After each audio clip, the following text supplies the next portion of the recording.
Hello students, welcome to Panchajanya IAS. ನಾನು ನವೀನ್ ಕುಮಾರ್. ಇವತ್ತಿನ the Hindu ಪತ್ರಿಕೆಯ ವಿಶ್ಲೇಷಣೆಗೆ ನಿಮಗೆಲ್ಲರಿಗೂ ಸ್ವಾಗತ. ಪ್ರಾರಂಭಿಸುವುದಕ್ಕಿಂತ ಮೊದಲು ವಿಶೇಷವಾದ ಪ್ರಕಟಣೆ ಇದೆ. ಪಾಂಚಜನ್ಯ ಐಎಎಸ್ನ ಹೊಸ ಬ್ಯಾಚ್ ಸ್ಟಾರ್ಟ್ ಆಗಿದೆ. ಇನ್ನು ಕೆಲವು ದಿನಗಳ ಕಾಲ ಮಾತ್ರ ಈ ಅವಕಾಶ ಇರುತ್ತೆ. 1 ವರ್ಷದ ತನಕ ಕನ್ನಡ ಹಾಗೂ ಇಂಗ್ಲಿಷ್ ಎರಡೂ ಭಾಷೆಗಳಲ್ಲಿ ಅತ್ಯುತ್ತಮವಾದ ಕೋಚಿಂಗ್ ಲಭ್ಯ ಇರುತ್ತೆ, ಅತ್ಯಂತ ಕಡಿಮೆ ದರದಲ್ಲಿ. ಹಾಗಾಗಿ ಆಸಕ್ತ ವಿದ್ಯಾರ್ಥಿಗಳು ಡಿಸ್ಕ್ರಿಪ್ಷನ್ ಅಲ್ಲಿ ಕೊಟ್ಟಿರುವ ನಂಬರ್ ಅಥವಾ ಈ ನಂಬರಿಗೆ ಕಾಲ್ ಮಾಡಿ ಸಂಪರ್ಕಿಸಬಹುದು. ಇವತ್ತಿನ ವಿಷಯಗಳನ್ನು ಪ್ರಾರಂಭಿಸೋಣ. ಮೊದಲನೇದು, UGC draft regulation has serious constitutional issues. ಇದು GS2 ಗವರ್ನೆನ್ಸ್ಗೆ ಸಂಬಂಧಪಟ್ಟಂತ ವಿಷಯ. ಎರಡನೇದಾಗಿ, ಪ್ರಯಾರಿಟೈಸಿಂಗ್ IMEC ಇನ್ ಅಮೆರಿಕಾಸ್ ಬೆಸ್ಟ್ ಇಂಟ್ರೆಸ್ಟ್. ಇದು GS2 ಇಂಟರ್ನ್ಯಾಷನಲ್ ರಿಲೇಷನ್ಗೆ ಸಂಬಂಧಪಟ್ಟಂತ ವಿಷಯ. ನಂತರ ಪ್ರಿಲಿಮ್ಸಿಗೋಸ್ಕರ ನಾವು ಎಂಟಿಟಿ ಲಾಕರ್ ಅಂದ್ರೆ ಏನು, ಸರ್ಜಿಕಲ್ ಟೆಲಿರೋಬೋಟಿಕ್ ಸಿಸ್ಟಮ್, ಆಸ್ಟ್ರೋಲೋಪಿಥಿಕಸ್, RBI ಮತ್ತು ARC, US to withdraw from Paris Agreement, expand drilling, exercise and nerve health, FOCO Indian sports ಎಲ್ಲ ವಿಷಯಗಳ ಬಗ್ಗೆ ಇವತ್ತು ತಿಳ್ಕೊಳ್ಳಿಕ್ಕಿದ್ದೇವೆ. ಸಂಪೂರ್ಣವಾಗಿ ವಿಡಿಯೋವನ್ನು ನೋಡಿ.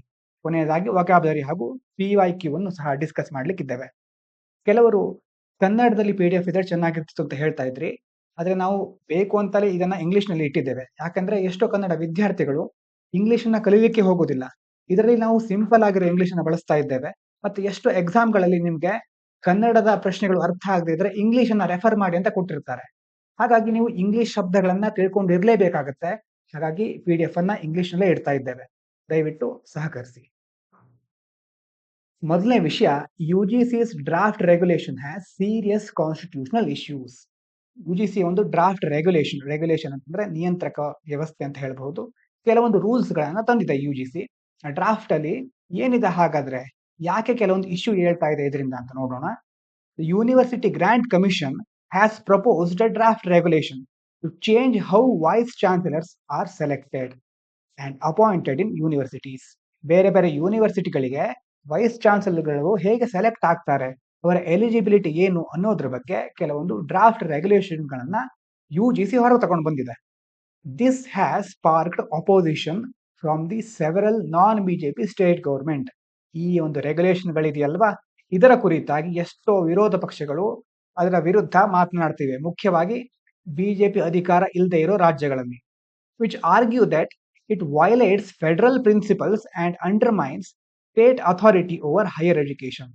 ಈ ಫೆಡರಲ್ ತತ್ವ ಅಂತ ಹೇಳ್ತೀವಲ್ವಾ, ಕೇಂದ್ರ ಮತ್ತು ರಾಜ್ಯ ಸರ್ಕಾರಗಳು ಎರಡರ ನಡುವೆ ಅಂತ ಒಂದು ಸಮಾನವಾದ ಅವಕಾಶ, ಮೇಲ್ಗಡೆ ಸೆಂಟರ್, ಕೆಳಗಡೆ ರಾಜ್ಯ, ಇದು ಎರಡು ಸೆಂಟರ್ ಮತ್ತೆ ಸ್ಟೇಟ್ ಎರಡರ ನಡುವೆ ಸಮಾನವಾದ ಅವಕಾಶಗಳು ಮತ್ತೆ ಸಮಾನತೆಯನ್ನು ಕಾಯ್ಕೊಂಡು ಹೋಗುವಂತ ಫೆಡರಲ್ ತತ್ವಕ್ಕೆ ಇದು ವಿರುದ್ಧವಾಗಿದೆ ಅಂತ ಎಷ್ಟೋ ಸ್ಟೇಟ್ಗಳು ಹೇಳ್ತಾ ಇವೆ.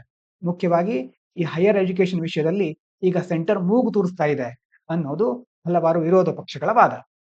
ಹಾಗಾದ್ರೆ ಏನ್ ಚೇಂಜಸ್ ಅದು ಪ್ರಪೋಸ್ ಮಾಡಿದೆ ಅಂತಂದ್ರೆ, UGC wants to expand eligibility for vice chancellors. UGC ಏನ್ ಹೇಳ್ತಾ ಇದೆ, ಈ ವೈಸ್ ಚಾನ್ಸಲರ್ಗಳ ಎಲಿಜಿಬಿಲಿಟಿಗೆ ಸಂಬಂಧಪಟ್ಟ ಹಾಗೆ ಕೆಲವೊಂದು ರೂಲ್ಗಳನ್ನ ಎಕ್ಸ್ಪಾಂಡ್ ಮಾಡ್ತಾ ಇದೆ. Earlier only professors with 10+ years of experience for eligible. ಹಿಂದೆ ಏನಾಗ್ತಾ ಇತ್ತು, ಬೇರೆ ಬೇರೆ ಪ್ರೊಫೆಸರ್ಗಳನ್ನ 10 ವರ್ಷ ಅಥವಾ ಅದಕ್ಕಿಂತ ಹೆಚ್ಚು ಎಕ್ಸ್ಪೀರಿಯನ್ಸ್ ಇರುವಂತಹ ಪ್ರೊಫೆಸರ್ಗಳನ್ನ ವೈಸ್ ಚಾನ್ಸಲರ್ಗಳಾಗಿ ನೇಮಿಸಿಕೊಳ್ತಾ ಇದ್ರು. ನಾವು professionals from industry, public administration or policy with 10+ years of experience can also apply. ಮೊದಲೇ ಪ್ರೊಫೆಸರ್ಗಳು ಮಾತ್ರ ಇರ್ತಾ ಇದ್ರು. ಈಗ ಬೇರೆ ಬೇರೆ ಇಂಡಸ್ಟ್ರಿಗಳಿಂದ, ಪಬ್ಲಿಕ್ ಅಡ್ಮಿನಿಸ್ಟ್ರೇಷನ್ಗಳಿಂದ ಅಥವಾ ಪಾಲಿಸಿ, ಯಾವುದೇ ಒಂದು ವಿಭಾಗದಿಂದ ಅಲ್ಲಿರುವ ಎಕ್ಸ್ಪರ್ಟ್ಗಳನ್ನ 10 ವರ್ಷ ಅಥವಾ ಅದಕ್ಕಿಂತ ಹೆಚ್ಚು ಅನುಭವಗಳನ್ನ ಹೊಂದಿರುವಂತಹ ಯಾವುದೇ ಎಕ್ಸ್ಪರ್ಟ್ಗಳನ್ನ ಇಲ್ಲಿ ನಾವು ನೇಮಕ ಮಾಡ್ಕೋತೀವಿ ಅಂತ ನೇಮಕ ಮಾಡ್ಕೊಳ್ಳಿಕ್ಕೆ ಅವಕಾಶ ಮಾಡಿಕೊಟ್ಟಿದೆ UGC. ಹಾಗಾಗಿ UGC ರೋಲ್ಸ್ ಮತ್ತೆ ಲಿಮಿಟೇಷನ್ ಏನು ಹಾಗಾದ್ರೆ ಅದರ ಬಗ್ಗೆ ತಿಳ್ಕೊಳ್ಳೋಣ. UGC sets educational standards but does not control VC appointment. Education ಸಂಬಂಧಪಟ್ಟ ಹಾಗೆ ಬೇರೆ ಬೇರೆ ಸ್ಟ್ಯಾಂಡರ್ಡ್ ಗಳನ್ನ ತರುವಂತಹ ಅಧಿಕಾರ UGCಗೆ ಇದೆ. ಆದ್ರೆ ಈ VC ವೈಸ್ ಚಾನ್ಸಲರ್ಗಳನ್ನ ಅಪಾಯಿಂಟ್ ಮಾಡೋ ಅಧಿಕಾರ ಅದಕ್ಕೆ ಇಲ್ಲ ಅನ್ನುವಂತ ಒಂದು ಮಾತಿದೆ. ಇನ್ನು ದ ಬಾಂಬೆ ಹೈಕೋರ್ಟ್ 2011 ನಲ್ಲಿ ಏನ್ ಹೇಳ್ತಾ ಇದೆ ಅಂತಂದ್ರೆ, VC selection does not affect education standards. ಈ VC ಸೆಲೆಕ್ಷನ್ ಎಜುಕೇಶನ್ ಸ್ಟ್ಯಾಂಡರ್ಡ್ಗೆ ಸಂಬಂಧ ಪಡೋದೇ ಇಲ್ಲ. ಹಾಗಾಗಿ UGC ರೆಗ್ಯುಲೇಷನ್ ಏನಿದೆ ಅದು ಪ್ರಶ್ನಾರ್ಥಕ, ಅದಕ್ಕೆ ಆ ಒಂದು ಅಧಿಕಾರ ಯಾರು ಕೊಟ್ಟಿದ್ದಾರೆ ಅಂತ ಬಾಂಬೆ ಹೈಕೋರ್ಟ್ ಹೇಳಿತ್ತು. State versus UGC authority. ಈಗ ಬರುವಂತ ಸಮಸ್ಯೆ ಏನು, ಬೇರೆ ಬೇರೆ ರಾಜ್ಯ ಮತ್ತೆ UGC ಇವೆರಡರ ನಡುವೆ ಭಿನ್ನಾಭಿಪ್ರಾಯ ಮೂಡುತ್ತೆ. Non-BJP state governments oppose this regulation, citing federal principles. Federal ತತ್ವಗಳಿಗೆ ಈ ಒಂದು ನಿರ್ಧಾರ, ಯುಜಿಸಿಯ ನಿರ್ಧಾರ ವಿರುದ್ಧ ಆಗಿದೆ. ಹಾಗಾಗಿ ಈ ಒಂದು ಕ್ರಮವನ್ನ ಬೇರೆ ಬೇರೆ ನಾನ್ ಬಿಜೆಪಿ ಸ್ಟೇಟ್ ಗವರ್ಮೆಂಟ್ಗಳು ವಿರೋಧಿಸ್ತಾ ಇವೆ. Court have mixed rulings. ಒಂದ್ಸಾರಿ ಬಾಂಬೆ ಹೈಕೋರ್ಟ್ ಏನ್ ಹೇಳಿತ್ತು ಅಂತ ನೋಡಿದ್ವಿ, state law override UGC regulation. State ನಲ್ಲಿರುವಂತಹ ಆಯಾ ರಾಜ್ಯದ ನಿಯಮಗಳು ಯುಜಿಸಿ ರೆಗ್ಯುಲೇಷನ್ ಗಳನ್ನ ಓವರ್ ರೈಡ್ ಮಾಡುತ್ತೆ. ಅಂತಂದ್ರೆ ಸ್ಟೇಟ್ ಲಾಗಳೇ ಅಲ್ಲಿ ಹೆಚ್ಚಿನ ಪ್ರಾಧಾನ್ಯತೆ ಪಡ್ಕೊಳ್ಳುತ್ತೆ ಯುಜಿಸಿ ರೆಗ್ಯುಲೇಷನ್ ಗಳಿಗಿಂತ. ಇನ್ನು ಸುಪ್ರೀಂ ಕೋರ್ಟ್ ಏನ್ ಹೇಳುತ್ತೆ ಅಂತಂದ್ರೆ UGC regulations are binding. UGC ಯಾವ್ಯಾವ ರೆಗ್ಯುಲೇಷನ್ ಗಳನ್ನ ತರುತ್ತಲ್ವಾ ಅದು ಬೈಂಡಿಂಗ್, ಅಂದ್ರೆ ಅದನ್ನ ಅವರು ಅಳವಡಿಸ್ಕೊಳ್ಳೇಬೇಕಾಗತ್ತೆ, ಅದನ್ನ ಪಾಲಿಸಲೇಬೇಕಾಗತ್ತೆ. But this interpretation is debated. ಅಂದ್ರೆ ಈ ಒಂದು ಹೇಳಿಕೆ ಇದೆಯಲ್ವಾ ಸುಪ್ರೀಂ ಕೋರ್ಟ್ದು, ಇದರ ಬಗ್ಗೆ ಹಲವಾರು ವಿವಾದಗಳು ಎದ್ದಿವೆ. ನೀವು ಲೀಗಲ್ ಕಾನ್ಫ್ಲಿಕ್ಟ್ ನೋಡೋದಾದ್ರೆ under article 254 only parliamentary laws can override state laws, not UGC regulation. ಅಂದ್ರೆ ಪಾರ್ಲಿಮೆಂಟ್ ಯಾವ್ದಾದ್ರು ಒಂದು ಲಾಗಳನ್ನ, ಕಾನೂನನ್ನ ತಂದ್ರೆ ಅದು ಸ್ಟೇಟ್ ಲಾಗಳನ್ನ ಓವರ್ ರೈಡ್ ಮಾಡಬಹುದು. ಆದ್ರೆ ಈ ಯುಜಿಸಿಯ ಕೆಲವೊಂದು ನಿಯಮಗಳೇನು ಸ್ಟೇಟ್ ಅಲ್ಲಿರೋ ಕೆಲವೊಂದು ಕಾನೂನುಗಳನ್ನ ಮೀರಿ ನಿಲ್ಲೋದಿಲ್ಲ ಅಂತ ಆರ್ಟಿಕಲ್ 254 ಅಲ್ಲಿ ಹೇಳ್ತಾರೆ. Draft regulation likely exceeds UGC's authority and raises constitutional concerns. ಹಾಗಾಗಿ ಈಗ ಬಂದಿದೆಯಲ್ವಾ ಡ್ರಾಫ್ಟ್ ರೆಗ್ಯುಲೇಷನ್, ಇದು ಯುಜಿಸಿ ಅಥಾರಿಟಿಗಿಂತ ಅದನ್ನ ಎಕ್ಸೀಡ್ ಮಾಡುತ್ತೆ, ಅಂದ್ರೆ ಯುಜಿಸಿ ಅಧಿಕಾರವನ್ನ ಮೀರಿದ್ದು ಇದು. ಹಾಗಾಗಿ ಕಾನ್ಸ್ಟಿಟ್ಯೂಷನಲ್ ಅಂತ ಸಂವಿಧಾನಾತ್ಮಕವಾಗಿ ಕೆಲವು ಸಮಸ್ಯೆಗಳನ್ನ ಇದು ಹುಟ್ಟುಹಾಕತ್ತೆ ಅಂತ ಹೇಳ್ತಿದ್ದಾರೆ.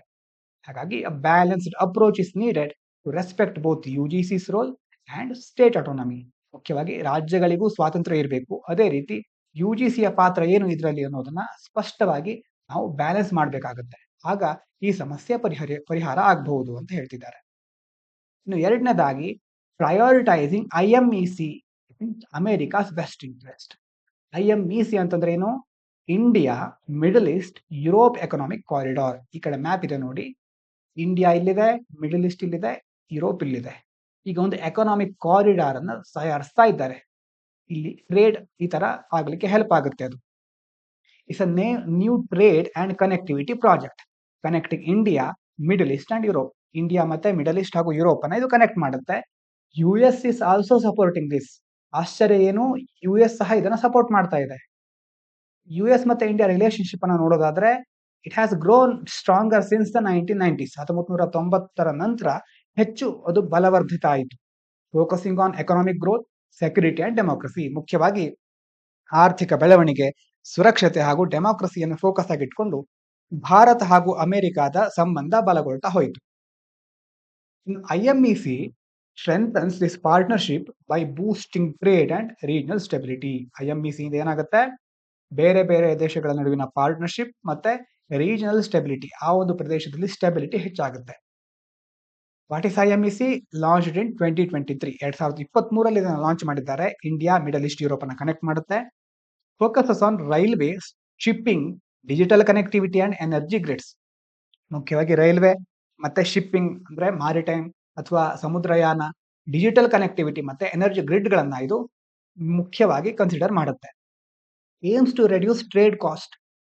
ವಾಣಿಜ್ಯದ ಕೆಲವು ಖರ್ಚುಗಳಿರುತ್ತಲ್ವಾ ಅದನ್ನ ಕಡಿಮೆ ಮಾಡಬೇಕು. ಮತ್ತೆ ಇಂಪ್ರೂವ್ ಸಪ್ಲೈ ಚೈನ್ಸ್, ಸರಕು ಸಾಗಣೆ ಮತ್ತೆ ಪೂರೈಕೆ ಸರಪಳಿ ಇರುತ್ತಲ್ವಾ ಅದನ್ನ ಇಂಪ್ರೂವ್ ಮಾಡೋದು.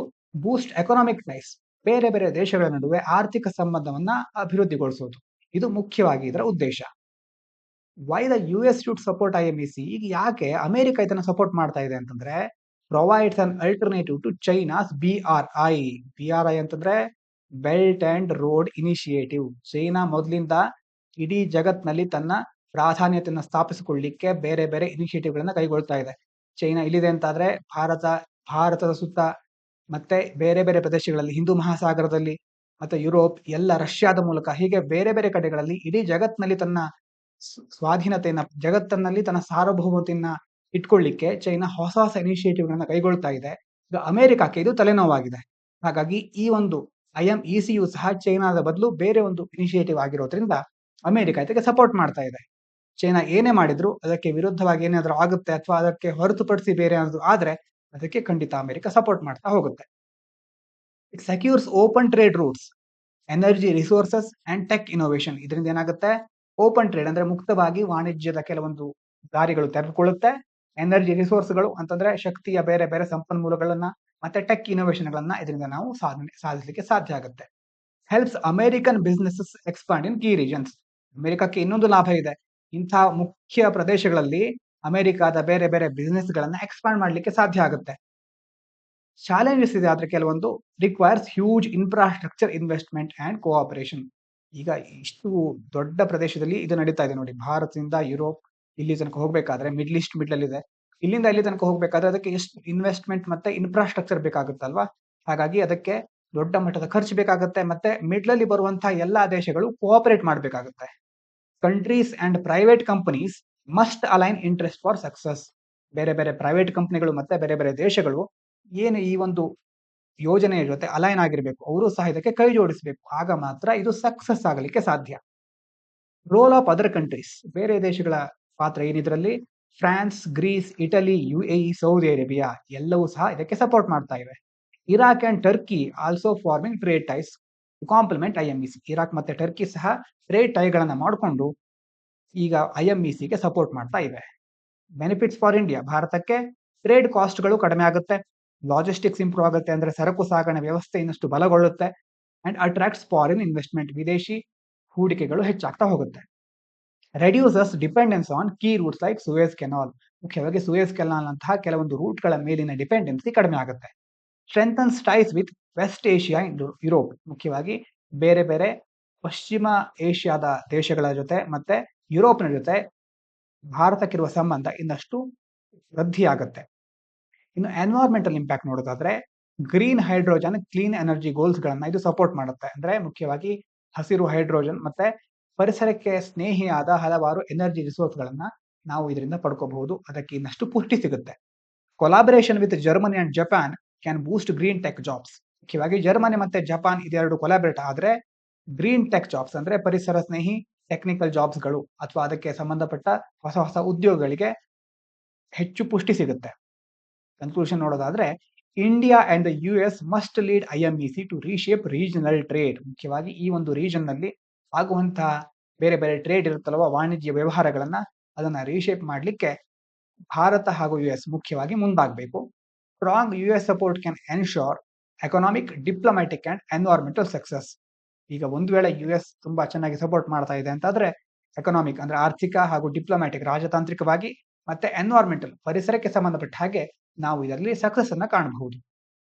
ನಿಮ್ಗೆ ಪ್ರಾಕ್ಟೀಸಿಗೋಸ್ಕರ ಒಂದು ಮೇನ್ಸ್ ಕ್ವಶನ್ ಇದೆ. How does the India Middle East Europe economic corridor align with India strategic interest and what challenges could hinder it's successful implementation. ಮುಖ್ಯವಾಗಿ ಈ IMEC ಇದು ಭಾರತದ ಬೇರೆ ಬೇರೆ ಕಾರ್ಯತಂತ್ರಗಳು ಮತ್ತೆ ಅದರ ಇಂಟ್ರೆಸ್ಟ್ ಜೊತೆ ಹೇಗೆ ಹೊಂದಿಕೆ ಆಗುತ್ತೆ, ಹೇಗೆ ಭಾರತ ಇದನ್ನ ಮುಂದುವರ್ಸ್ಕೊಂಡು ಹೋಗಬಹುದು, ಯಾವ್ಯಾವ ಚಾಲೆಂಜ್ಗಳು ಎದುರಾಗಬಹುದು ಅನ್ನೋದ್ರ ಬಗ್ಗೆ ಬರೆಯಿರಿ ಅಂತ. ಅದಕ್ಕೆ ಆನ್ಸರ್ ರೈಟಿಂಗ್ ನ ಪ್ರಾಕ್ಟೀಸ್ ಮಾಡಿ. ಮುಂದಿನ ವಿಷಯ entity locker developed by national e governance division. ಯಾರಿಂದ ಡೆವಲಪ್ ಮಾಡಿದ್ದು? NGED. ಇದು MeitY ministry of electronics and technology, information technology. ಈ ಒಂದು ಮಿನಿಸ್ಟ್ರಿ ಅಂಡರ್ ಅಲ್ಲಿ ಬರುವಂತದ್ದು NEGD, national e governance division. ಇದು ಏನು ಡೆವಲಪ್ ಮಾಡಿದೆ? Entity locker. Cloud based platform for secure document storage, sharing and verification, supporting India's digital public infrastructure and ease of doing business.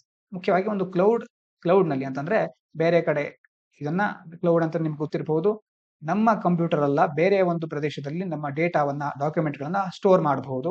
ಇದು document storage ಅನ್ನ ಮತ್ತೆ share ಮಾಡೋದನ್ನ ಹಾಗೆ verification ಅನ್ನ ಮುಂತಾದ ಪ್ರೊಸೆಸ್ ಗಳನ್ನ ಇದರಿಂದ ನಾವು ಮಾಡಬಹುದು. ಯಾವ್ದಿದು? Entity locker. ಫಸ್ಟ್ ಏನು ಪಾಯಿಂಟ್ ಇದರದ್ದು? Secure cloud storage provides 10 GB encrypted storage for businesses, MSMEs, trust and startups. ಇದು ಯಾವುದಕ್ಕೆ ಮುಖ್ಯವಾಗಿ ಸರ್ವಿಸ್ ಗಳನ್ನ ಕೊಡುತ್ತೆ? MSMEಗಳು, ಬೇರೆ ಬೇರೆ ಬಿಸ್ನೆಸ್ಗಳು, ಟ್ರಸ್ಟ್ ಮತ್ತೆ ಸ್ಟಾರ್ಟ್ಅಪ್ ಗಳಿಗೆ ಸುಮಾರು 10 GB ಎನ್ಕ್ರಿಪ್ಟೆಡ್ ಸ್ಟೋರೇಜ್ ಅನ್ನ ಕೊಡ್ತಾ ಹೋಗುತ್ತೆ. ಇದು ಇಂಟಿಗ್ರೇಷನ್ ವಿತ್ ಗವರ್ಮೆಂಟ್ ಸಿಸ್ಟಮ್. ಬೇರೆ ಬೇರೆ ಗವರ್ಮೆಂಟ್ ಸಿಸ್ಟಮ್ ಇದೆಯಲ್ಲ, ministry of corporate affairs, GST ಮತ್ತೆ directorate general of foreign trade ಎಲ್ಲರ ಜೊತೆ ಕಂಬೈನ್ ಆಗಿ ರಿಯಲ್ ಟೈಮ್ ಡಾಕ್ಯುಮೆಂಟ್ ಆಕ್ಸೆಸ್ ಅಂದ್ರೆ ಈ ಕ್ಷಣಕ್ಕೆ ನಮಗೆ ಒಂದು ಅಪ್ಡೇಟ್ ಮಾಡಬೇಕು ಅಥವಾ ಯಾವ್ದಾದ್ರು ಒಂದು ಅಪ್ಡೇಟ್ ಆಗಿದೆ, ಈ ಕ್ಷಣಕ್ಕೆ ಯಾವ ರೀತಿ ನಾವು ಡಾಕ್ಯುಮೆಂಟ್ ಬೇಕಾದ್ರೆ ಅಲ್ಲಿ ಕಳಿಸಬಹುದು ಅಥವಾ ಅಲ್ಲಿ ಸ್ಟೋರ್ ಮಾಡಿರಬಹುದು. ಪ್ರತಿ ಕ್ಷಣಕ್ಕೂ ನಾವು ರಿಯಲ್ ಟೈಮ್ ಆಗಿ ಡಾಕ್ಯುಮೆಂಟ್ ಅನ್ನ ಆಕ್ಸೆಸ್ ಮಾಡಬಹುದು. ಕೀ ಫೀಚರ್ಸ್ ನೋಡ್ಕೊಳ್ಳಿ. Aadhaar authenticated access. ಮುಖ್ಯವಾಗಿ ಇದಕ್ಕೆ ಅಥೆಂಟಿಕೇಶನ್ ಯಾವುದು ಪ್ರೊಸೆಸ್? ಆಧಾರಿಂದ ಅಥೆಂಟಿಕೇಶನ್ ಮಾಡ್ಕೋಬಹುದು. ಡಿಜಿಟಲ್ ಸಿಗ್ನೇಚರ್ ವ್ಯವಸ್ಥೆನೂ ಸಹ ಇದೆ.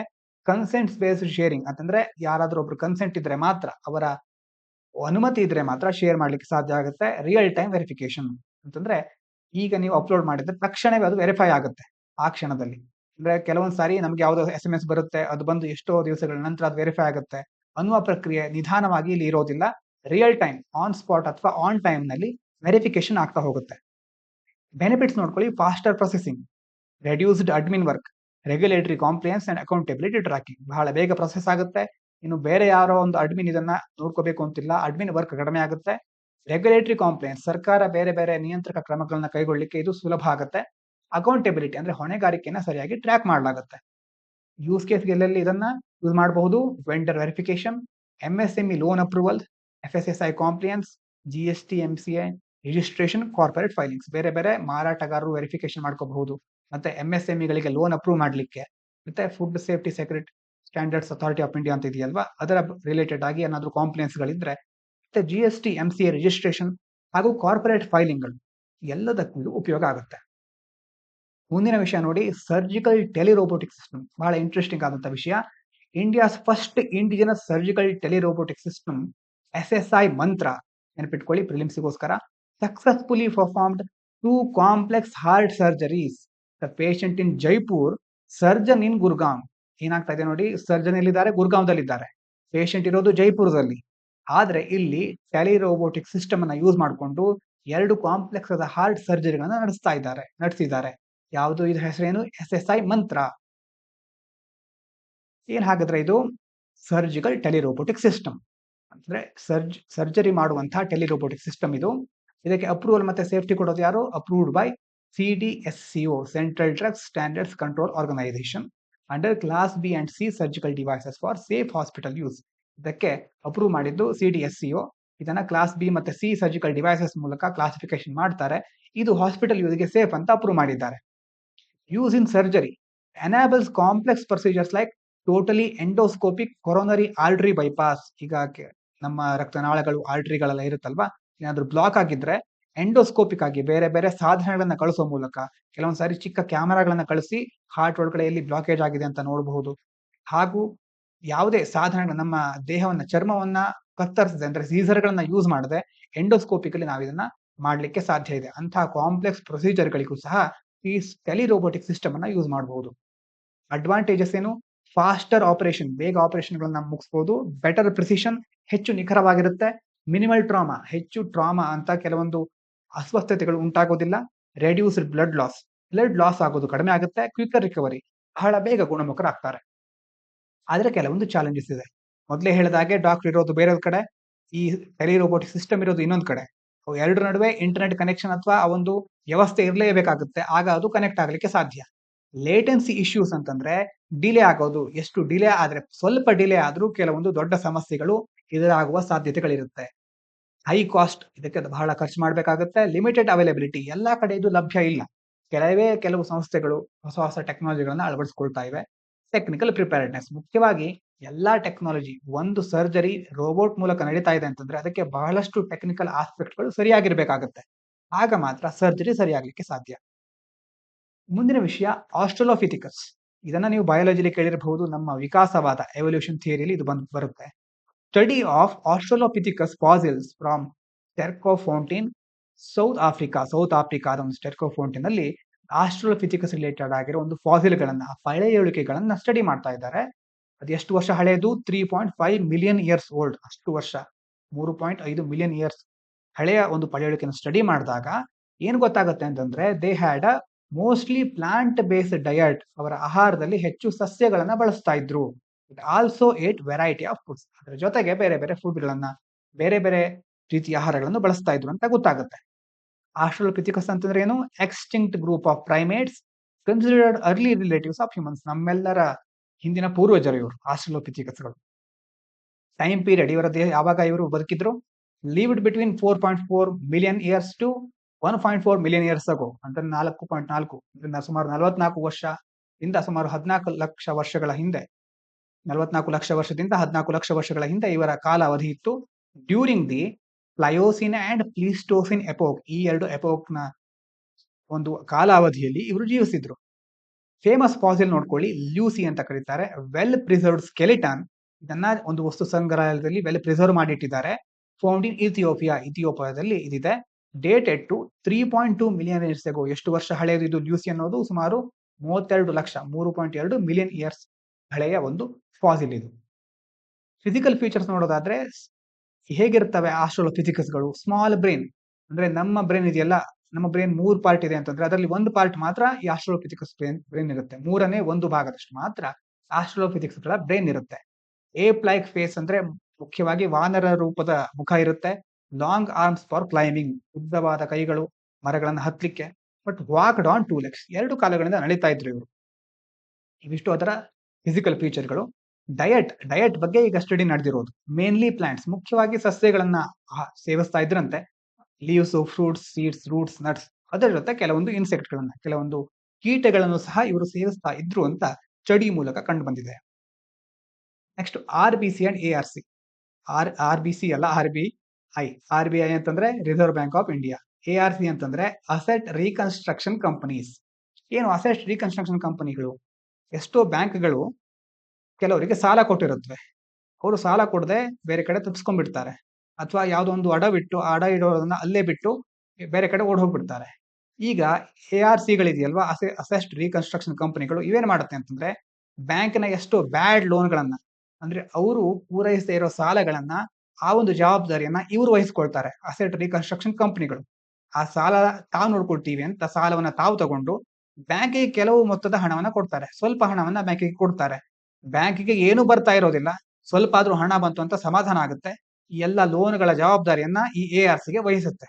ಇವ್ರೇನ್ ಮಾಡ್ತಾರೆ, ನೆಕ್ಸ್ಟ್ ಯಾರಿಗೆ ಸಾಲ ಕೊಟ್ಟಿದ್ರು ಅವ್ರನ್ನ ಹುಡ್ಕೊಂಡು ಹೋಗೋದು, ಅಥವಾ ಅವ್ರು ಯಾವ್ದಾದ್ರು ಒಂದು ಅಸೆಟ್ ಅನ್ನ, ಯಾವ್ದಾದ್ರು ಒಂದು ವಸ್ತುವಿನ ಮೇಲೆ ಸಾಲ ತಗೊಂಡಿರ್ತಾರಲ್ವಾ, ಮನೆ ಆಗಿರ್ಬಹುದು, ವಾಹನ ಆಗಿರ್ಬಹುದು, ಅಥವಾ ಕೆಲವೊಂದು ಬೇರೆ ಬೇರೆ ಉಪಕರಣಗಳಾಗಿರ್ಬಹುದು, ಆ ಒಂದು ಸಾಲ ಅಡವಿಟ್ಟಂತ ವಸ್ತುವನ್ನ ಮಾರಾಟ ಮಾಡೋದಾಗ್ಲಿ, ಅಥವಾ ಅದನ್ನ ಹರಾಜು ಹಾಕೋದಾಗ್ಲಿ, ಅಥವಾ ಯಾವ್ದೋ ಒಂದು ಮೂಲಕ ಆ ಸಾಲವನ್ನ ಹೇಗೆ ವಾಪಸ್ ಪಡ್ಕೋಬೇಕು ಅನ್ನುವಂತಹ ಮಾರ್ಗವನ್ನ ಕಂಡು ಹಿಡಿತಾರೆ. ಅದಕ್ಕೆ ಅಸೆಟ್ ರೀಕನ್ಸ್ಟ್ರಕ್ಷನ್ ಕಂಪನೀಸ್ ಅಂತ ಕರೀತಾರೆ ಅವರನ್ನ. ಈಗ RBI ಏನ್ ಮಾಡಿದೆ, ಕೆಲವೊಂದು ಹೊಸ ರೂಲ್ಸ್ ಗಳನ್ನ ತಗೊಬಂದಿದೆ. Settle debts more clearly and fairly. ಅಂದ್ರೆ ಈಗ ಇವರು ಅಸೆಟ್ ಅನ್ನ ರೀಕನ್ಸ್ಟ್ರಕ್ಟ್ ಮಾಡಿ ಸಾಲಗಳನ್ನ ಸೆಟ್ಲ್ ಮಾಡೋದು ಇವ್ರ ಕೆಲಸ ಅಲ್ವಾ. ಹಾಗಾಗಿ ಅದನ್ನ ಇನ್ನಷ್ಟು ಕ್ಲಿಯರ್ ಆಗಿ ಮತ್ತೆ ಇನ್ನು ನ್ಯಾಯಯುತವಾಗಿ ಸೆಟ್ಲ್ ಮಾಡೋದು ಈ ಒಂದು ರೂಲ್ಸ್ ಗಳ ಉದ್ದೇಶ. ಕೀ ಪಾಯಿಂಟ್ಸ್ ನೋಡೋದಾದ್ರೆ, ARCs must have clear plan for how to settle debts, including how much money can be forgiven and how to value the asset. ಇದಕ್ಕೆ ಕರೆಕ್ಟ್ ಆಗಿ ಪ್ಲಾನ್ ಇರಬೇಕು. ಮುಖ್ಯವಾಗಿ ಎಷ್ಟು ತನಕ ನಾವು ಸೆಟ್ಲ್ ಮಾಡೋದು, ಎಷ್ಟನ್ನ ಹಾಗೆ ಕೈ ಬಿಡೋದು ಅನ್ನುವಂಥ ಕರೆಕ್ಟ್ ಆದ ಕ್ಲಾರಿಟಿ ಇರಬೇಕು. Expert check for large loans over 1 crore, ARC must ask a group of expert to review the borrower situation before settling. 1 ಕೋಟಿಗಿಂತ ಹೆಚ್ಚು ದೊಡ್ಡ ಮೊತ್ತದ ಸಾಲ ಇದ್ರೆ ARC ಏನ್ ಮಾಡಬೇಕು, ಒಂದು ಗ್ರೂಪ್ ಆಫ್ ಎಕ್ಸ್ಪರ್ಟ್ ಗಳನ್ನ, ತಜ್ಞರ ಸಮಿತಿ ಹತ್ರ ಸಲಹೆ ತೆಗೆದುಕೊಳ್ಬೇಕು. ಆ ನಂತರ ಅದನ್ನ ಸೆಟ್ಲ್ ಮಾಡ್ಲಿಕ್ಕೆ ಹೋಗ್ಬೇಕು. Next board approval. Board of the company must agree on the settlement and explain why the use it. ಮುಖ್ಯವಾಗಿ ಒಂದು ಕಂಪನಿ ಇದನ್ನ ನಡೆಸ್ತಾ ಇದೆ ಅಂತಂದ್ರೆ ಆ ಕಂಪನಿಯ ಬೋರ್ಡ್ ಏನ್ ಮಾಡ್ತಾರೆ, ಅದನ್ನ ಫಸ್ಟ್ ಪರಿಶೀಲನೆ ಮಾಡ್ತಾರೆ. ಅವರು ಒಪ್ಪಿಕೊಂಡ ನಂತರ ಮಾತ್ರ, ಯಾಕೆ ಅದನ್ನ ಚೂಸ್ ಮಾಡಿದ್ದಾರೆ ಅನ್ನೋದನ್ನ ಒಪ್ಪಿಕೊಂಡ ನಂತರ ಮಾತ್ರ ಇದನ್ನ ಸೆಟ್ಲ್ಮೆಂಟ್ ಮಾಡ್ಲಿಕ್ಕೆ ಸೆಟ್ಲ್ಮೆಂಟ್ ಅನ್ನ ಮುಂದೆ ತೆಗೆದುಕೊಂಡು ಹೋಗ್ತಾರೆ. ಫಾರ್ ಸ್ಮಾಲರ್ ಲೋನ್ಸ್ ಅಂತಂದ್ರೆ, ಲೋನ್ಸ್ ಅಂಡರ್ 1 crore, 1 ಕೋಟಿಗಿಂತ ಕಡಿಮೆ ಮೊತ್ತದ ಲೋನ್ ಇದ್ರೆ ARCs can settle based on their own plan. ಈ ಕಂಪನಿಗಳು ತಮ್ಮದೇ ಆದ ಒಂದು ಪ್ಲಾನ್ ಇಟ್ಕೊಂಡು ಅದನ್ನ ಸೆಟ್ಲ್ ಮಾಡ್ಕೋಬಹುದು. They must avoid any conflict of interest. Conflict of interest ಅಂತಂದ್ರೆ ತಮ್ಮ ಲಾಭೋದ್ದೇಶಕ್ಕೋಸ್ಕರ, ತಮ್ಮ ಸ್ವಂತ ಯಾವುದೋ ಒಂದು ಉದ್ದೇಶಕ್ಕೋಸ್ಕರ ಅಲ್ಲಿ ತಮ್ಮದೇ ಆದ ಕೆಲವೊಂದು ಪ್ಲಾನ್ಗಳನ್ನ ಅಥವಾ ಹಸ್ತಕ್ಷೇಪ ಮಾಡಬಾರದು ಅಂತ. Reports and legal rules. ARCs must regularly report on settlements and follow legal rules. ಮುಖ್ಯವಾಗಿ ಅವರು ಸರಿಯಾಗಿ ಎಲ್ಲಾ ಕಾನೂನನ್ನ ಫಾಲೋ ಮಾಡ್ತಿದ್ದಾರಾ, ಮತ್ತೆ ರೆಗ್ಯುಲರ್ ಆಗಿ ಹೇಗೆ ಅವರು ನಡ್ಕೊಳ್ತಾ ಇದ್ದಾರೆ, ಸೆಟ್ಲ್ಮೆಂಟ್ ಅನ್ನ ಹೇಗೆ ಮಾಡ್ತಾ ಇದ್ದಾರೆ ಅನ್ನೋದ್ರ ಕುರಿತಾಗಿ ಕಾಲಕ್ರಮೇಣವಾಗಿ ಕೆಲವೊಂದು ರಿಪೋರ್ಟ್ ಗಳನ್ನ ಅವರು ಸಬ್ಮಿಟ್ ಮಾಡಬೇಕಾಗುತ್ತೆ. Especially for cases involving fraud or people who refuse to pay. ಮುಖ್ಯವಾಗಿ ಹಲವಾರು ಜನ ಫ್ರಾಡ್ ಅಂತಂದ್ರೆ ತಾವು ಹಣವನ್ನ ವಾಪಸ್ ಕೊಡೋದೇ ಇಲ್ಲ, ಮೋಸ ಮಾಡಿಬಿಡ್ತಾರೆ. ಅಂಥವರ ವಿಚಾರ ಬಂದಾಗ ARC ಕರೆಕ್ಟ್ ಆಗಿ ರಿಪೋರ್ಟ್ ಮಾಡಬೇಕು. ಮುಂದಿನ ವಿಷಯ, US to withdraw from Paris agreement, expand drilling. Donald Trump ಅವರು ಬಂದಿದ್ದು ಈಗ ಹೊಸ ಕ್ರಾಂತಿಗಳನ್ನು ಎಬ್ಬಿಸ್ತಾ ಇದ್ದಾರೆ ಅಮೆರಿಕದಲ್ಲಿ. US leaving Paris agreement. Paris agreement ಬಗ್ಗೆ ನೀವು ಕೇಳಿರ್ತೀರಾ. ಎನ್ವೈರ್ಮೆಂಟ್ ಅಲ್ಲಿ ಪರಿಸರ ಸಂರಕ್ಷಣೆ ಹಾಗೂ ಭೂಮಿಯ ತಾಪಮಾನವನ್ನ ಕಡಿಮೆಗೊಳಿಸೋದ್ರಲ್ಲಿ ಇದರ ಪಾತ್ರ ಬಹಳ ಮಹತ್ವವಾಗಿತ್ತು. ಈಗ US ಪ್ಯಾರಿಸ್ ಅಗ್ರಿಮೆಂಟ್ ಇಂದ ಹೊರಗೆ ಬರ್ತಾ ಇದೆ. Which is a global plan to fight climate change. It will take 1 year. ಸುಮಾರು UN ಯಾರು ಇದನ್ನ ನೋಡ್ಕೊಂಡಿದ್ದು ಮುಖ್ಯವಾಗಿ ಯುನೈಟೆಡ್ ನೇಷನ್ಸ್ ಅಂತಂದ್ರೆ ವಿಶ್ವಸಂಸ್ಥೆ ಇದನ್ನ ನಿರ್ವಹಿಸುತ್ತೆ. ಯಾವಾಗ ಅದನ್ನ ಡಿಕ್ಲೇರ್ ಮಾಡ್ತಾರೋ, ಈಗ US ಹೇಳಿದೆ ಅಲ್ವಾ, ನಾನು ಇದರಿಂದ ಹೊರಗೆ ಬರ್ತಾ ಇದ್ದೀನಿ. 1 ವರ್ಷದ ನಂತರ ಇದು ಅಫಿಷಿಯಲ್ ಆಗಿ ಎಕ್ಸಿಟ್ ಆಗಿದೆ ಅಂತ ಆಗುತ್ತೆ. ಯಾಕೆ ಹೀಗೆ ಮಾಡ್ತಿದ್ದಾರೆ ಟ್ರಂಪ್ ಅವರು ಅಂತಂದ್ರೆ, Trump wants to increase oil and gas drilling by declaring national energy emergency ಅಂತಂದ್ರೆ ಎನರ್ಜಿಗೆ ಸಂಬಂಧಪಟ್ಟ ಹಾಗೆ ಎಮರ್ಜೆನ್ಸಿ ಕ್ರಿಯೇಟ್ ಆಗಿದೆ ಈಗ. ಹಾಗಾಗಿ ನಾನೇನ್ ಮಾಡ್ತಾ ಇದ್ದೇನೆ, ದೇಶದಲ್ಲಿರುವ ಎಲ್ಲಾ ಆಯಿಲ್ ಮತ್ತೆ ಗ್ಯಾಸ್ಗಳನ್ನ ಸಂಪೂರ್ಣವಾಗಿ ಶೋಧಿಸಿಕೊಂಡು ಅವುಗಳನ್ನ ಉಪಯೋಗಿಸ್ಕೊಳ್ಳಿಕ್ಕೆ ಹೊರಟಿದ್ದೇನೆ. ಎಲ್ಲ ಕಡೆ ಆಯಿಲ್ ಎಕ್ಸ್ಪ್ಲೋರೇಷನ್ ನ ಹೆಚ್ಚಿಸ್ತಾ ಹೋಗ್ತಾ ಇದ್ದಾರೆ ಈಗ. ಆ ಸಂದರ್ಭದಲ್ಲಿ ಏನಾಗುತ್ತೆ, ಹೆಚ್ಚೆಚ್ಚು ಬೇರೆ ಬೇರೆ ಇಂಡಸ್ಟ್ರಿಗಳು ಡೆವಲಪ್ ಆಗ್ಬೇಕಾಗುತ್ತೆ. ಅವುಗಳಿಂದ ವಾತಾವರಣದ ಕ್ಲೈಮೇಟ್ ಚೇಂಜು ಮತ್ತೆ ಅರ್ತ್ ಹೀಟು ತುಂಬಾ ಹೆಚ್ಚಾಗುತ್ತೆ. ಈಗ ಒಂದು ವೇಳೆ ಪ್ಯಾರಿಸ್ ಅಗ್ರಿಮೆಂಟ್ ಗೆ ಸೈನ್ ಮಾಡಿಟ್ಬಿಟ್ರೆ ಆವಾಗ ಕೆಲವೊಂದು ರೂಲ್ಸ್ ಗಳಿರುತ್ತೆ ಅಗ್ರಿಮೆಂಟ್ ಇಂದು, ಅದನ್ನ ಫಾಲೋ ಮಾಡ್ಬೇಕಾಗಿರುತ್ತೆ. ಹೊರಗೆ ಬಂದ್ಬಿಟ್ರೆ ಆ ಯಾವ ರೂಲ್ಸ್ ಗಳನ್ನು ಫಾಲೋ ಮಾಡಬೇಕಾದ ಅವಶ್ಯಕತೆ ಇಲ್ಲ ಈಗ ಟ್ರಂಪ್ ಅವರಿಗೆ. ಹಾಗಾಗಿ ಬೇಕಾದ ತರ ಎಕ್ಸ್ಪ್ಲೋರೇಷನ್ ನ ಮಾಡಬಹುದು. Less strict pollution rules. His government plans to cancel strict pollution rules. Pollution related ಆಗಿ ಸ್ಟ್ರಿಕ್ಟ್ ಆಗಿರೋ ರೂಲ್ಸ್ ಇರುತ್ತಲ್ವಾ ಮೊದಲು, ಅದನ್ನೆಲ್ಲ ಕ್ಯಾನ್ಸಲ್ ಮಾಡ್ತಾ ಇದ್ದಾರೆ. ಮುಖ್ಯವಾಗಿ ಬೇರೆ ಬೇರೆ ಎಲೆಕ್ಟ್ರಿಕ್ ವೆಹಿಕಲ್ ಮ್ಯಾಂಡೇಟ್ ಇತ್ತು ಮೊದಲು ಬೈಡನ್ ಅವರ ಕಾಲದಲ್ಲಿ, ಇಂತಿಷ್ಟು % ಎಲೆಕ್ಟ್ರಿಕ್ ವೆಹಿಕಲ್ ಗಳು ಇರಬೇಕು ಅಂತ, ಅದನ್ನೆಲ್ಲ ಈಗ ಕ್ಯಾನ್ಸಲ್ ಮಾಡ್ತಾ ಇದ್ದಾರೆ. Impact on other countries. ಕೆಲವೊಂದು ಕ್ರಿಟಿಕ್ಸ್ ಗಳು ಏನ್ ಹೇಳ್ತಾ ಇದ್ದಾರೆ ಅಂತಂದ್ರೆ, ಈಗ ಅಮೆರಿಕಾನೇ ಇಂಥ ಕೆಲವೊಂದು ನಿರ್ಧಾರಗಳನ್ನು ಕೈಗೊಳ್ತಾ ಇದೆ ಅಂತಂದ್ರೆ ಇನ್ನು ಬೇರೆ ದೇಶ, ಉದಾಹರಣೆಗೆ ಚೀನಾ ಮತ್ತು ಭಾರತ, ಇವು ಸಹ ಏನ್ ಮಾಡುತ್ತೆ, ಈ ಕ್ಲೈಮೇಟ್ ಚೇಂಜ್ ರಿಲೇಟೆಡ್ ಆಗಿ ಕೆಲವು ಪರಿಹಾರಗಳನ್ನ ಕೈಗೊಳ್ಳೋದನ್ನ ನಿಲ್ಲಿಸ್ಬಿಡುತ್ತೆ. ಇವ್ರು ಯಾರು ತಲೆ ಕೆಡಿಸ್ಕೊಳ್ಳೋದೇ ಇಲ್ಲ ಈಗ ಅಂತ ಕೆಲವೊಂದು ಕ್ರಿಟಿಕ್ಗಳು ಟೀಕೆಗಳನ್ನ ನಾವು ಕೇಳ್ತಾ ಇದ್ದೇವೆ. Climate change is getting worse. Scientist say that earth is getting hotter. ಇಂಥ ಕ್ರಮಗಳನ್ನು ಕೈಗೊಳ್ತಾ ಹೋದ್ರೆ ಆಟೋಮೆಟಿಕಲಿ ಏನಾಗುತ್ತೆ, ಭೂಮಿಯ ತಾಪಮಾನ ಏರ್ತಾ ಹೋಗುತ್ತೆ. ಹಾಗಾಗಿ ಲಾಸ್ಟ್ 2 ಇಯರ್ಸ್ ಅಲ್ಲಿ ಏನಾಗ್ತಿತ್ತು, ಅರ್ತಿನ ಒಂದು ಟೆಂಪರೇಚರ್ ಇದೆಯಲ್ವಾ 1.5 ಡಿಗ್ರಿ ಸೆಲ್ಸಿಯಸ್ ಲಿಮಿಟ್ ಗಿಂತ ಹೆಚ್ಚು ಹೋಗ್ಬಿಟ್ಟಿತ್ತು. ಇನ್ನು ಮುಂದೆ ಎಷ್ಟು ಹೋಗ್ಬೋದು ಅನ್ನೋದು ಯಾರು ಊಹೆ ಮಾಡ್ತಾ ಇಲ್ಲ. ಅದು ನಿಧಾನವಾಗಿ ಗೊತ್ತಾಗ್ತಾ ಹೋಗುತ್ತೆ. ಟ್ರಂಪ್ಸ್ ಜಸ್ಟಿಫಿಕೇಶನ್ ಏನು ಹಾಗಾದ್ರೆ? He blames high energy prices and too much government spending for economic problems, says more drilling will make the US rich again.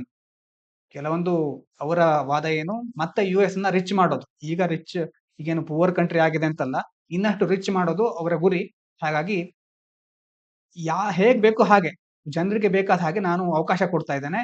ಎಲ್ಲಾ ಕಡೆ ನೀವು ಆಯಿಲ್ ಎಕ್ಸ್ಪ್ಲೋರೇಷನ್ ಮಾಡಿ ಬೇಕಾದ ತರ ಎಲ್ಲಾ ಸಂಪನ್ಮೂಲಗಳನ್ನ ಎಕ್ಸ್ಪ್ಲಾಯ್ಟ್ ಮಾಡಿ ಅನ್ನೋದು ಟ್ರಂಪ್ ಅವರ ವಾದ.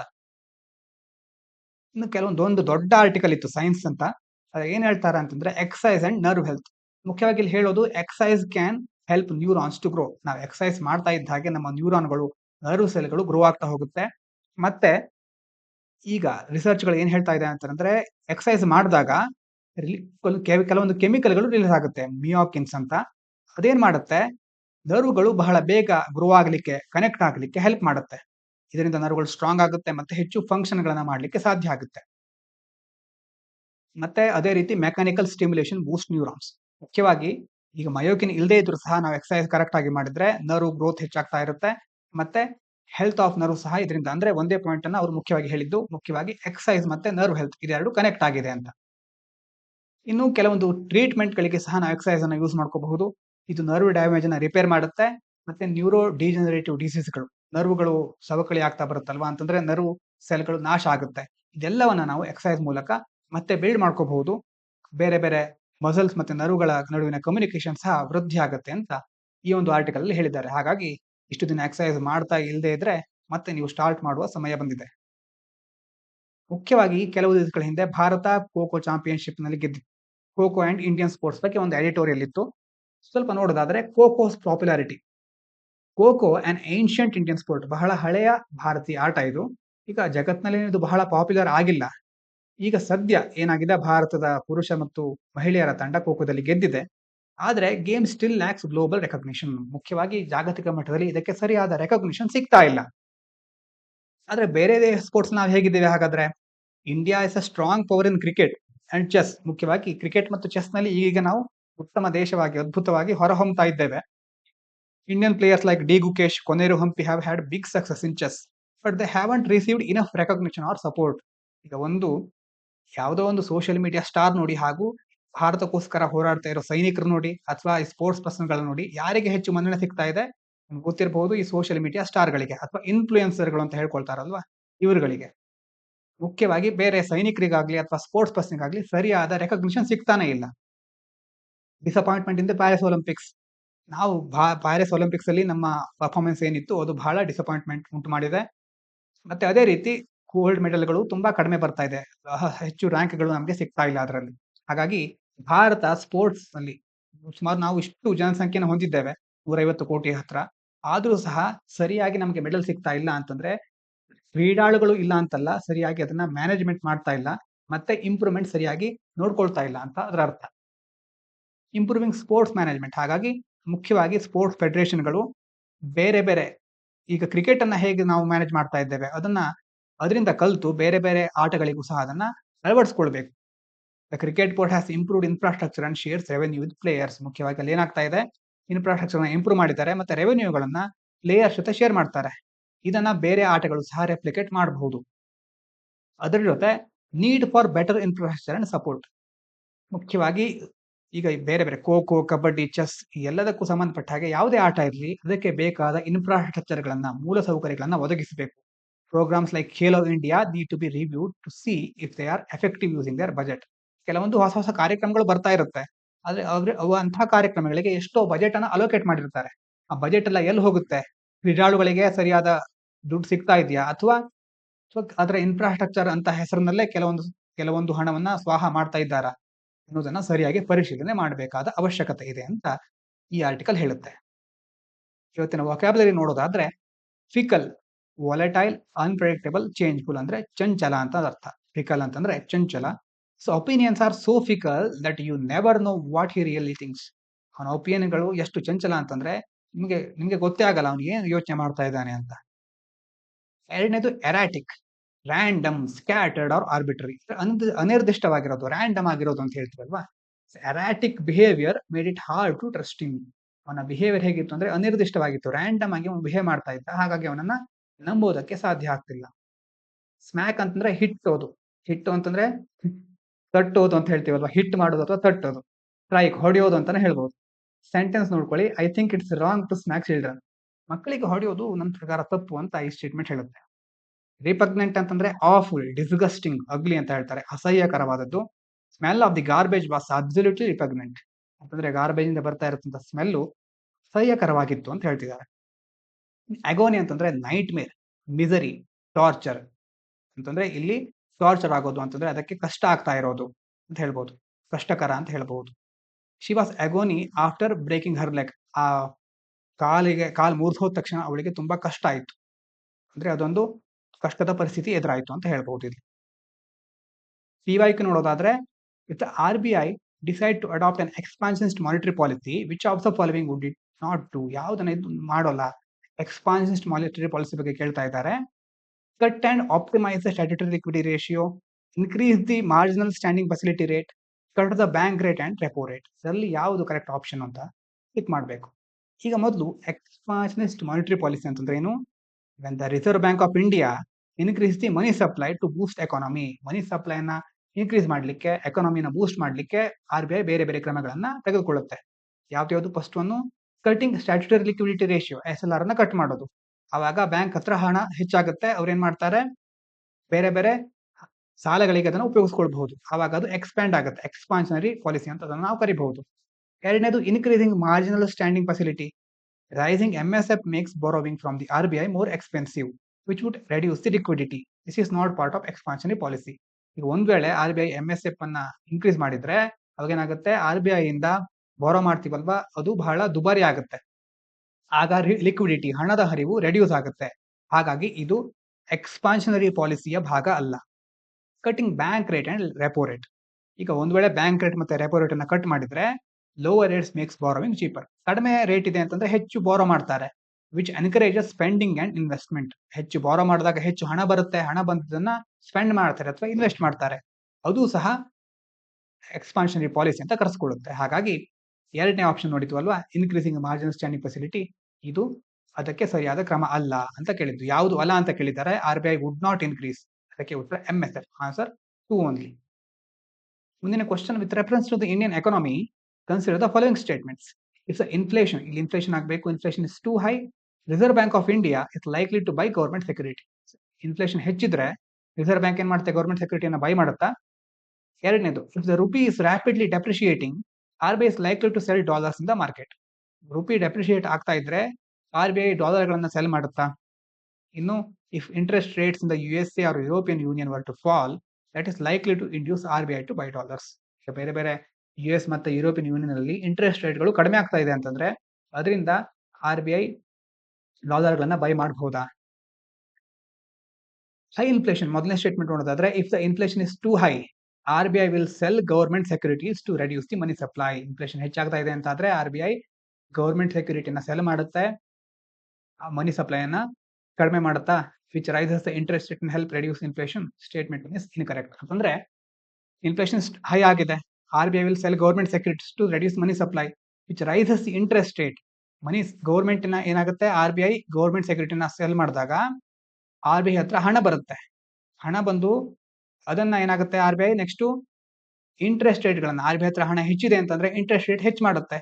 ಅವಾಗ ಏನಾಗುತ್ತೆ, ಹಣ ದುಬ್ಬರ, ಹೊರಗಡೆ ಹಣ ಇರುತ್ತಲ್ವಾ ಅದು ಕಡಿಮೆ ಆಗ್ತಾ ಹೋಗುತ್ತೆ. ಹಣ ದುಬ್ಬರ ಕಡಿಮೆ ಆದಾಗ ಇನ್ಫ್ಲೇಷನ್ ಕಡಿಮೆ ಆಗುತ್ತೆ ಅಂತ. ಹೈ ಇನ್ಫ್ಲೇಷನ್ ಅಂತ ಮೊದಲನೇ statement. Next rupee depreciation. Rupee is weakening rapidly, RBI will sell dollars to stabilise the rupee. Rupee increasing its value and statement is correct. ಮುಖ್ಯವಾಗಿ ಏನ್ ಹೇಳ್ತಾ ಇದ್ದಾರೆ ಅಂತಂದ್ರೆ ರುಪಿ ವೀಕ್ ಆಗ್ತಾ ಇದೆ ತುಂಬಾ, ಅವಾಗ ಏನ್ ಮಾಡುತ್ತೆ RBI ಡಾಲರ್ಗಳನ್ನ ಸೆಲ್ ಮಾಡುತ್ತೆ. ಸೆಲ್ ಮಾಡಿ ರುಪಿಯನ್ನ ಕೈ ತೆಗೆದುಕೊಂಡು ಬರುತ್ತೆ, ಆವಾಗ ರುಪಿಗೆ ವ್ಯಾಲ್ಯೂ ಹೆಚ್ಚಾಗುತ್ತೆ. ಹಾಗಾಗಿ ಎರಡನೇ statement correct. Falling interest rate in the USA EU. It's interest rate falls in the US and European Union ಮತ್ತೆ US ಅಲ್ಲಿ ಇಂಟ್ರೆಸ್ಟ್ ರೇಟ್ ಫಾಲ್ ಆಗ್ತಾ ಇದೆ ಅಂತಂದ್ರೆ more foreign investors might invest in India. ಅಲ್ಲಿ interest rate ಕಡಿಮೆ ಇದೆ, ಹಾಗಾಗಿ ಭಾರತಕ್ಕೆ ಬರ್ತಾರೆ ಅವರು ಇನ್ವೆಸ್ಟ್ ಮಾಡ್ಲಿಕ್ಕೆ. Increasing demand for rupees and causing the rupee to appreciate. ಅವಾಗ ರುಪಿಗೆ ಹೆಚ್ಚು ಮಹತ್ವ ಬರುತ್ತೆ, ರುಪಿ ವ್ಯಾಲ್ಯೂ ಹೆಚ್ಚಾಗ್ತಾ ಹೋಗುತ್ತೆ. Manage this RBI will buy dollars. ಅವಾಗ ಇದನ್ನ ಮ್ಯಾನೇಜ್ ಮಾಡ್ಲಿಕ್ಕೆ RBI ಡಾಲರ್ಗಳನ್ನ ಬೈ ಮಾಡುತ್ತೆ. ಹಾಗಾಗಿ ಮೂರನೇ ಸ್ಟೇಟ್ಮೆಂಟ್ ಸಹ correct. Correct answer 2 and 3 only. ಹಾಗೆ ಇವೆಷ್ಟು ಇವತ್ತಿನ ವಿಚಾರಗಳು. ಇಷ್ಟು ಹೊತ್ತಿನ ತನಕ ಕೇಳಿದ ಎಲ್ಲರಿಗೂ ಧನ್ಯವಾದಗಳು. ಇದು ಪಾಂಚಜನ್ಯ IAS.